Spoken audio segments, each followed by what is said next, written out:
অনাহাজার বদলের জন্য একদম নিরাপত্তার সহিত চতুর্দিকে বেষ্টনীওয়ালা মার্বেল পাথর দিয়ে জমরক পাথর দিয়ে কষিত সুন্দর সুন্দর কক্ষগুলো আল্লাহ মুত্তাকি যারা তাদেরকে দান করবেন। সুবহানাল্লাহ। এরপরে বলছেন ফি জান্নাতিন ওয়া উয়ুন, তারা ঝর্ণা বিশিষ্ট জান্নাত থাকবে। কি বিশিষ্ট ঝর্ণা? দুমসরি ঝর্ণা নয়, শুভলম ঝর্ণা নয়, সীতাকুণ্ডের ঝর্ণা নয়, এটা জান্নাতি ঝর্ণা। বড় করে বলি সুবহানাল্লাহ। মিন তাসনিম, জান্নাতের একটি প্রবাহিত নদীর নাম হলো তাসনিম। ঝর্ণার নাম হচ্ছে কি? তাসনিম। এই জান্নাত বিশিষ্ট জান্নাত আল্লাহ ঈমানদারদেরকে রাখবেন। এই আয়াতের ব্যাখ্যায় রয়েছে এর জন্য বিশিষ্ট জান্নাত পাবে রোজাদার যারা, তাদের জন্য। সুবহানাল্লাহ। ইয়ালবাসুনা মিন সুনদুসিন ওয়া ইস্তিবরাকিন মুতাকাবিলিনা কাযালিক। আল্লাহ রমজানের রোজা রাখাওয়ালা নেককার ব্যক্তিদেরকে সূক্ষ্ম রেশমি কাপড় পরিধান করাবেন। সুবহানাল্লাহ। রেশমি কাপড় পরিধান করে একজনের সামনে আরেকজনকে কি করবেন? বসাবেন। সুবহানাল্লাহ। এরপরে বলছেন ওয়াজাওয়াজনাহুম বিহুরিন আইন, এদিকে থাকবে হুর, এদিকে থাকবে জান্নাতি।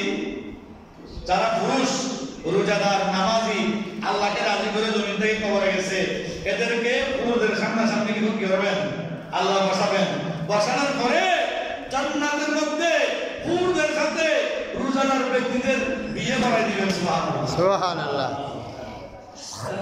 ওই রমজানের প্রথম নম্বরের মধ্যে যেটা বলছিলাম, হুর আল্লাহর কাছে বলছেন ওয়া ইয়া ইলাহি রাব্বানা, হে আমাদের প্রভু, ইয়া রাব্বানা, আমাদের প্রভু, যারা এই রমজান মাসে যাদেরকে আপনি ক্ষমা করবেন, যাদেরকে মাফ করে দিবেন, এই সমস্ত বান্দাদেরকে আমাদের জন্য শান্তিযুক্ত করুন। সুবহানাল্লাহ। যে হুররা জমিনে তাকাইলে জমিনের সূর্যের প্রয়োজন হবে না, সুগন্ধের প্রয়োজন হবে না, লাইটিং এর প্রয়োজন হবে না, এরকম হুরেরা রোজাদার ব্যক্তিকে স্বামী হিসেবে পাওয়ার জন্য অধিক আগ্রহে আল্লাহর কাছে ফরিয়াদ করেছেন। সুবহানাল্লাহ। এরপরে আল্লাহ বলছেন, এই রোজাদার, তোমাদেরকে একটা হুর দেওয়া হবে না, প্রতিজনকে এক রমজান মাস যেহেতু একটা ভালো কাজ করলে কয়টা সওয়াব? 70 না? বলে একটা হুরের পরিবর্তে তোমাদেরকে 70 টাকা করে দেওয়া হবে। সুবহানাল্লাহ। আল্লাহ বলে কি বুঝতে? আল্লাহ তো পুরো তোমার সেবা করিব।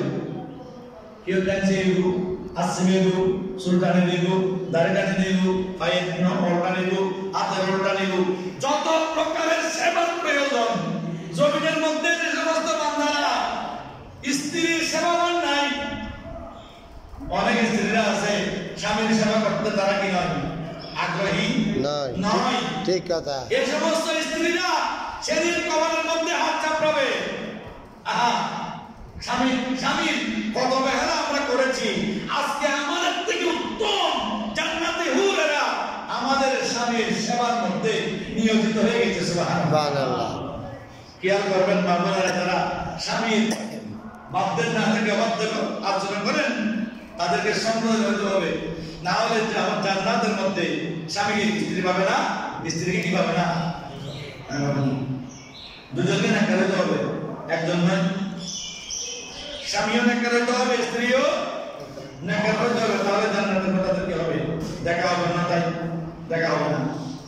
সালাতুন ইয়া রাসূলুল্লাহ আলাইকুম সালাম ইয়া হাবিবাল্লাহ আলাইকুম মাশিরাল হাজিরিন ইন্না শাহর রমাদান قد عزم على الانصراف। উপস্থিত বন্ধুগণ, আপনারা দেখতেছেন মাহে রমজান আমাদের থেকে বিদায় নিয়ে যাচ্ছে, এক এক করে একটি করে। আজকে 27 রমজান, আজকে একটা চলে গেলে আরেকটা রমজান, হয়তো একটা রমজান থাকবে, হয়তো একটা তারাবি থাকবে, আমাদের তকদিরে হয়তো তারাবি নাও থাকতে পারে। আল্লাহ নবী বলছেন, এ আমার উম্মতেরা শোনো, তোমরা দেখতেছো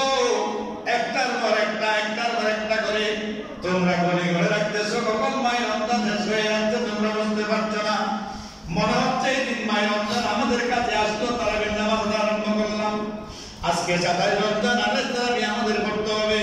আল্লাহ নবী বলছেন উম্মত قد عزم على الانصراف। রমজান তোমাদের থেকে বিদায় নিয়ে যাচ্ছে। রমজান বিদায়ের পথে তোমরা রমজানকে বিদায় দিচ্ছ। আইনাল উয়ুনুল বাকিয়া। ও আমার উম্মত, সারা রাত যদি তোমরা তারাবির নামাজ পড়তা, সেহরি করতা, ইফতারি করতা, তাহাজ্জুদের নামাজ পড়তা, গভীর রজনীতে উঠে চোখের পানি ছেড়ে দিতা, আজকে ওই চোখের পানির ভরা চোখগুলা কোথায়? আজকে কি রমজান বিদায়ের সাথে সাথে তোমাদের চোখগুলো কি শুকিয়ে যাবে? আল্লাহর ভয়ে তোমাদের চোখে কি পানি আসবে না? ওয়াইনাল কুলুবুল খাশিয়াতি খাশিয়াতুন মিন খাশিয়াতিল্লাহিল মালিকিদ দাইয়ান। তোমাদের ওই অন্তরগুলো কোথায়? ওই কলবগুলো কোথায়? যে কলবগুলো আল্লাহর ভয়ে সদা সর্বদা প্রকম্পিত হতো। তোমাদের অন্তরটা কম্পন সৃষ্টি হতো, তোমাদের অন্তরের মধ্যে কম্পন সৃষ্টি হতো। তোমরা অন্তরের মধ্যে আল্লাহর ভয় ভীতি নিয়ে তোমরা সবসময় থাকতে। আজকের দিনে এসে আমি জিজ্ঞেস করছি উম্মত, তোমাদের সেই কলবটা কি মরে যাচ্ছে? তোমাদের কলবটা কি আস্তে আস্তে কি বন্ধ হয়ে যাচ্ছে? উম্মত, রমজান মাস চলে গেছে বলে কলবকে তোমরা দরজা বন্ধ করে দিও না, কলবের দরজা খুলে দাও। হৃদয়ের জানা